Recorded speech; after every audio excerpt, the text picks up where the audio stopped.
Psalm 62.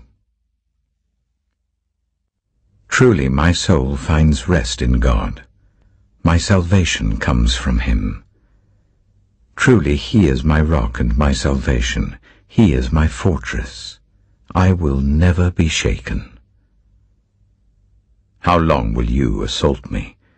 Would all of you throw me down, this leaning wall, this tottering fence? Surely they intend to topple me from my lofty place. They take delight in lies. With their mouths they bless, but in their hearts they curse. Yes, my soul, find rest in God. My hope comes from him. Truly he is my rock and my salvation. He is my fortress. I will not be shaken.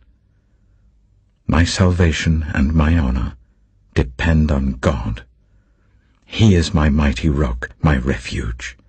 Trust in him at all times, you people. Pour out your hearts to him, for God is our refuge. Surely the low-born are but a breath, the high-born are but a lie. If weighed on a balance, they are nothing. Together they are only a breath. Do not trust in extortion, or put vain hope in stolen goods. Though your riches increase, do not set your heart on them. One thing God has spoken, two things I have heard. Power belongs to you, God, and with you, Lord, is unfailing love. And you reward everyone according to what they have done.